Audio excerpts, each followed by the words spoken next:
Good morning વિદ્યાર્થી મિત્રો. ધોરણ 10 પાઠ બીમાં પાઠ 13 ઉત્પાદન ઉદ્યોગો. પાઠ 13 ઉત્પાદન ઉદ્યોગો. આપણે પાઠ એમાં આપણે સુતરાઉ કાપડ ઉદ્યોગની માહિતી મેળવી. હવે આપણે જોઈશું શણના કાપડનો ઉદ્યોગ. શણના કાપડનો ઉદ્યોગ. જ્યાં જ્યાં મેં રાઉન્ડ કર્યા છે, લાઈનો દોરી છે, એ તમારે પણ દોરી દેવાની. શણ એ બીજા ક્રમે આવતો ભારતનો મુખ્ય ઉદ્યોગ છે. તો શણના ઉત્પાદનમાં ભારતનો ક્રમ કયો છે? બીજો. તમારી પાસે નકશાપોથી હોય તો લઈને બેસવાનું. બરાબર છે. વિડીયો પૂરો થાય, તમે ભણવા બેસો ત્યારે શું કરવાનું? પાઠ વાંચતા નકશાપોથી પણ પૂરતા જવાનું છે. તો શણ એ બીજા ક્રમે આવતો ભારતનો મુખ્ય ઉદ્યોગ છે. શણના ઉત્પાદનમાં ભારતનું સ્થાન કયું છે? બીજું છે. શણ અને શણથી બનેલી ચીજવસ્તુઓના ઉત્પાદનમાં ભારતનું સ્થાન કયું છે? તો પ્રથમ આવશે. બરાબર છે. શણ અને શણથી બનેલી ચીજવસ્તુઓના ઉત્પાદનમાં ભારતનું સ્થાન કયું છે? પ્રથમ છે. બરાબર. ચીજવસ્તુઓ આવશે, શણથી બનેલી ચીજવસ્તુઓ, દાખલા તરીકે કંતાન, કોથળા, તો એમાં કયું છે? પ્રથમ છે. અને ઉત્પાદન એકલું આવે તો બીજું છે. બરાબર છે. શણથી બનેલી ચીજવસ્તુઓ આવે તો પ્રથમ છે. હવે નિકાસની વાત કરીએ એટલે તમારે આ ધ્યાન રાખવું પડશે. પ્રથમ ને દ્વિતીય નંબર. નિકાસ એટલે અર્થ તો ખબર છે કે શણનું ઉત્પાદન ભારતમાં વધારે થાય છે, તો ભારત કયા દેશને નિકાસ કરે છે અને નિકાસમાં ભારતનો ક્રમ કયો છે? શણની નિકાસમાં પ્રથમ ક્રમ બાંગ્લાદેશનો છે. એ બાંગ્લાદેશ શું છે? આપણો પાડોશી દેશ છે. શણની નિકાસમાં પ્રથમ ક્રમ કોનો છે? બાંગ્લાદેશનો છે. અને બીજો ક્રમ કોનો છે? ભારતનો છે. તો શણની નિકાસમાં ભારતનો ક્રમ કયો છે? તો બીજો છે. અને પ્રથમ ક્રમ કોનો છે? બાંગ્લાદેશનો. અને ભારતનો બીજો છે. દેશના શણના કુલ ઉત્પાદનમાં એકલું પશ્ચિમ બંગાળ લગભગ કેટલા ટકા ઉત્પાદન કરે છે? 80%. પશ્ચિમ બંગાળ કેટલા? 80%. આંધ્રપ્રદેશ કેટલા ટકા ઉત્પાદન કરે? 10%. અને બાકીનું કયા કયા રાજ્યોમાં શણનું ઉત્પાદન થાય છે? બિહાર, ઉત્તર પ્રદેશ, મધ્યપ્રદેશ, ઓડિશા, અસમ અને ત્રિપુરામાં શણનું ઉત્પાદન થાય છે. અત્યારે આ ટોપિક પતે એટલે આપણે નકશા વાંચન પણ કરી લઈશું. હવે છે કે પશ્ચિમ બંગાળમાં શણ ઉદ્યોગ વધુ વિકસ્યો છે. આ બીજી બે લાઈન છે ને, એમાંથી હું તમને કારણ કરાવું છું. છેલ્લું વાક્ય જુઓ. પશ્ચિમ બંગાળમાં શણ ઉદ્યોગ વધુ વિકાસ પામ્યો છે, વધુ કેન્દ્રિત થયો છે. કેમ? તો પશ્ચિમ બંગાળમાં કઈ એવી સગવડ છે, કઈ અનુકૂળતા છે કે પશ્ચિમ બંગાળમાં શણનો ઉદ્યોગ વધુ વિકસ્યો છે?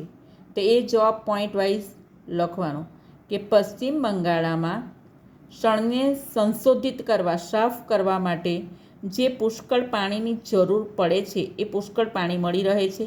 કારણ કે પશ્ચિમ બંગાળમાં કઈ નદી આવેલી છે? હુગલી નદી. કઈ નદી? હુગલી નદીનું પાણી, પુષ્કળ પાણી શણને સાફ કરવા માટે મળી રહે છે. આમ મોટાભાગની મિલો પશ્ચિમ બંગાળમાં ક્યાં વિકાસ પામી છે? હુગલી નદીના કિનારે આવેલી છે. બીજી કઈ અનુકૂળતા છે? માનવ શ્રમ. પુષ્કળ પ્રમાણમાં કામ કરવા માટે શણ ઉદ્યોગમાં કામ કરવા માટે શ્રમિકો મળી રહે છે. ત્રીજી અનુકૂળતા બેંકની અનુકૂળતા છે. 4 વીમાની સુવિધા છે. 5 નિકાસ કરવા માટે બંદરોની સગવડ છે.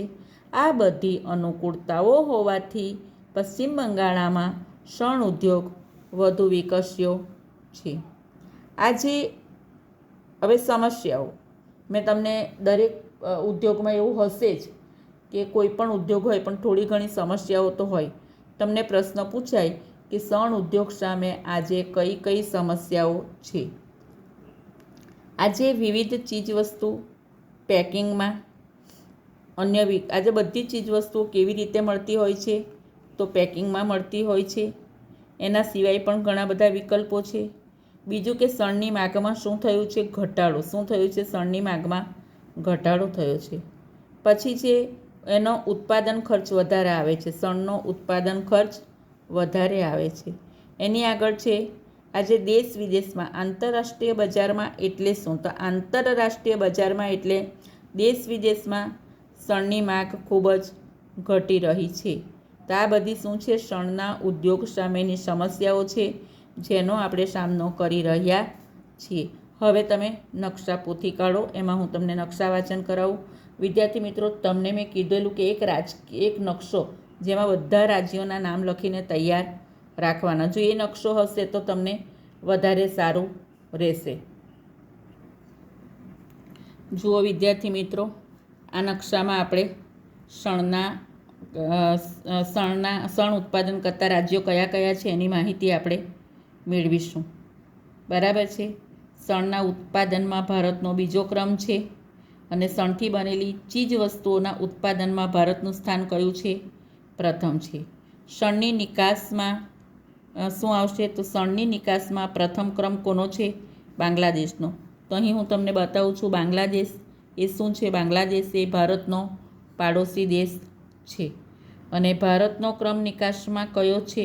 બીજો છે. બાંગ્લાદેશનો પ્રથમ અને ભારતનો બીજો છે. પછી છે શણના કુલ ઉત્પાદનમાં પશ્ચિમ બંગાળ લગભગ કેટલા ટકા ઉત્પાદન કરે છે? 80%. તો આ તમારું પશ્ચિમ બંગાળ રાજ્ય છે કે એકલું પશ્ચિમ બંગાળ જ 80% શણનું ઉત્પાદન કરે છે.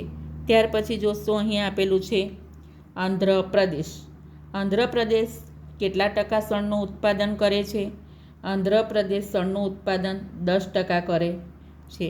બાકીનું શણનું ઉત્પાદન કયા કયા રાજ્યો કરે છે? અહીં આપેલું છે બિહાર, ઉત્તર પ્રદેશ, બરાબર, બિહાર, ઉત્તર પ્રદેશ, મધ્યપ્રદેશ, ઓડિશા, અસમ અને ત્રિપુરા. આ બધા રાજ્યોમાં પણ શણનું ઉત્પાદન થાય છે.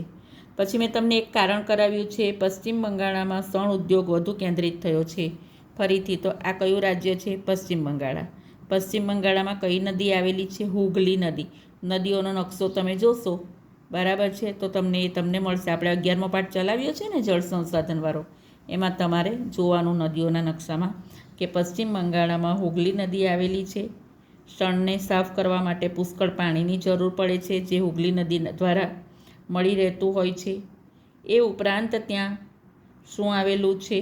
તો સસ્તો માનવ શ્રમ, બેંક, વીમા સુવિધા, નિકાસ માટે બંદરોની સગવડ. આને કારણે પશ્ચિમ બંગાળમાં શણ ઉદ્યોગ વધુ વિકસ્યો છે. તો અહીં તમારો શણ ઉદ્યોગનો ટોપિક નકશા સહિત પૂરો થાય છે. હવે હું તમને ચલાવું છું રેશમી. આપણે શણના ઉદ્યોગ માટેની સમસ્યાઓ પણ જોઈ લઈ. બીજો ઉદ્યોગ હું તમને શરૂ કરું છું, રેશમી કાપડ ઉદ્યોગ. નકશો હું આ જ રાખું છું, તમે ટેક્સ્ટ બુકમાં જોતા જાઓ અને ભણતા જાઓ. બરાબર. રેશમી કાપડ ઉદ્યોગ. સારું, ચાલો ટેક્સ્ટ બુક ખોલો. ચાલો હવે આપણે ભણીશું રેશમી કાપડ ઉદ્યોગ ભારતમાં. અને રેશમી કાપડ ઉદ્યોગ વિશે તમારી ટેક્સ્ટ બુકમાં આપેલું છે, બરાબર. શણ વિશે નહોતું એટલે આપણે નકશાપોથીમાં જોયું. રેશમી કાપડ ઉદ્યોગ તો ટેક્સ્ટ બુકમાં પણ છે. ભારતમાં રેશમી કાપડના ઉત્પાદનની સુદીર્ઘ એક સારી લાંબા સમયથી પરંપરા રહી છે. ભારતમાં રેશમી કાપડના ઉત્પાદનની સુદીર્ઘ પરંપરા રહી છે. તો રેશમી કાપડના ઉત્પાદનમાં પ્રથમ ક્રમ કોનો આવે છે? ચીનનો. કોનો આવે છે પ્રથમ ક્રમ? ચીનનો. અને ભારતનો ક્રમ કયો આવે છે? રેશમ ઉત્પાદન કરતાં દ્વિતીય ક્રમ ધરાવતો દેશ કયો છે? ભારત. તો ફરીથી ચીન પ્રથમ આવે છે રેશમનું ઉત્પાદન કરવામાં અને દ્વિતીય ક્રમ કોનો આવે છે? આપણા ભારત દેશનો આવે છે. પછી અહીં આપેલું છે રેશમના 4 પ્રકારો છે. શું આપેલું છે? રેશમના 4 પ્રકારો છે. રેશમના 4 પ્રકાર કયા કયા છે? શેતુર, ઈરી, ટસર અને મોગા. પ્રશ્ન પણ નાના નાના પૂછાય ઓબ્જેક્ટિવમાં, બરાબર છે. તો રેશમના 4 પ્રકારો કયા કયા છે? શેતુર, ઈરી, ટસર, મોગા. શેતુર, ઈરી, ટસર, મોગા આ 4 પ્રકારો રેશમના છે. વર્તમાન સમયમાં ભારતમાં 300 જેટલી રેશમી કાપડ વણવાની મિલો આવેલી છે. કયા કયા રાજ્યોમાં આવેલી છે? આપણે નકશા વાંચન પણ કરીશું. કર્ણાટક, મધ્યપ્રદેશ, પશ્ચિમ બંગાળ, તમિલનાડુ, પંજાબ, જમ્મુ કાશ્મીર. એ શું કરે છે? કાચું રેશમ તૈયાર કરનારા રાજ્યો છે, બરાબર. એ લોકો કેવું રેશમ તૈયાર કરે છે? કાચું રેશમ તૈયાર કરનારા રાજ્ય છે. હવે આપણે નિકાસ જોઈએ. તો નિકાસની નીચે લાઈન દોરી દો. નિકાસ એટલે હવે તો ખબર પડી ગઈ ને કે આપણે બીજા દેશને વેચીએ છીએ, અને જો બીજા દેશોને આપણે વેચીએ તો ત્યાંનું જે ચલણ હોય છે એની કિંમત વધારે, એટલે આપણને નફો પણ થાય, વધારે હુંડિયામણ પણ મળે, બરાબર. તો રેશમી વસ્તુની નિકાસ આપણે ક્યાં કરીએ છીએ? તો રેશમી કાપડમાંથી બનતી વસ્તુની નિકાસ આપણે યુરોપ, આફ્રિકા, મધ્ય પૂર્વના દેશોમાં મોટા ભાગે કરીએ છીએ, બરાબર. એ ઉપરાંત પણ આપણે ક્યાં નિકાસ કરીએ છીએ? Germany, Singapore, USA, Kuwait, Malaysia અને રશિયા વગેરે દેશોમાં આપણે નિકાસ કરીએ છીએ. તો આ બધા કયા દેશો આપણે જોયા? નિકાસ ક્યાં ક્યાં કરીએ છીએ એની માહિતી આપણે મેળવી. બધા જ ચેપ્ટરમાં એવું આવશે કે ઉત્પાદન ક્યાં થાય છે, કોને નિકાસ કરીએ છીએ, સમસ્યાઓ કઈ છે, એવા 2-3 પ્રશ્નો એક ટૉપિકમાંથી બનાવી દેવાના અને તૈયારી કરવાની, બરાબર છે.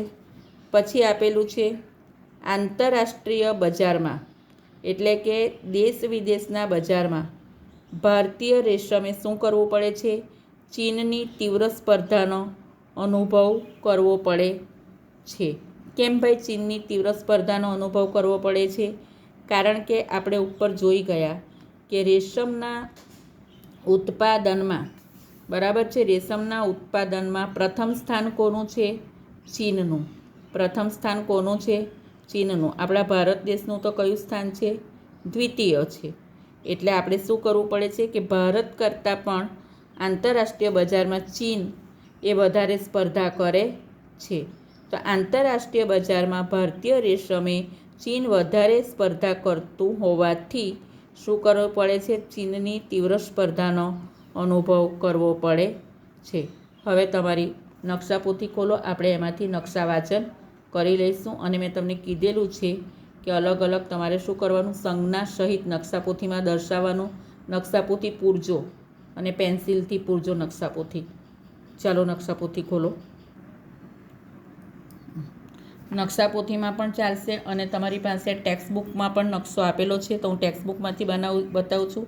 જુઓ, છેલ્લે તમને રેશમી કાપડ ઉદ્યોગ સ્ક્વેર કર્યું છે ને, તો એટલી જગ્યાએ શું થાય છે?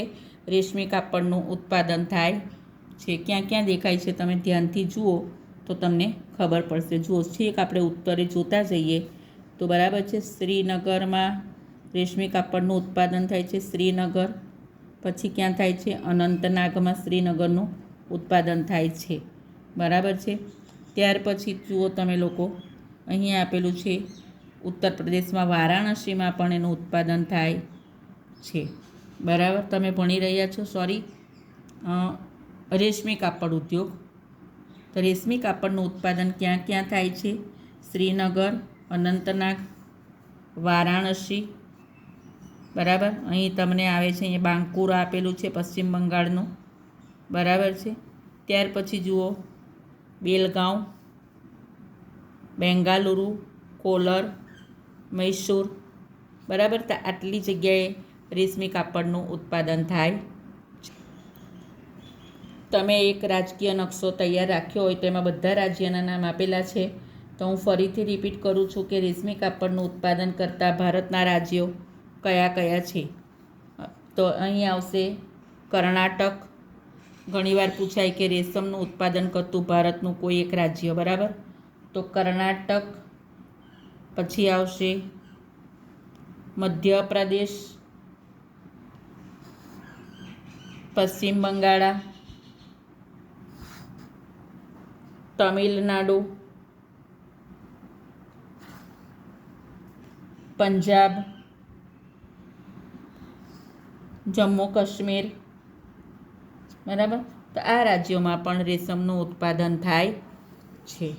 તો નકશાપોથી પેન્સિલથી કરવાની છે. બરાબર છે. આપણે સુતરાઉ કાપડ ઉદ્યોગનો અભ્યાસ કર્યો, શણના કાપડના ઉદ્યોગનો કર્યો અને રેશમી કાપડનો. બરાબર. તેનું ઉત્પાદન કયા કયા રાજ્યોમાં થાય છે, ક્યાં વધુ થાય છે, કયો ક્રમ આવે છે ઉત્પાદનમાં, એના માટે સમસ્યાઓ કઈ છે, આપણે ક્યાં નિકાસ કરીએ છીએ. આવી રીતે સરસ પ્રશ્નોના ઉત્તર તૈયાર કરજો. અહીં તમારું પાર્ટ બી પૂરું કરું છું.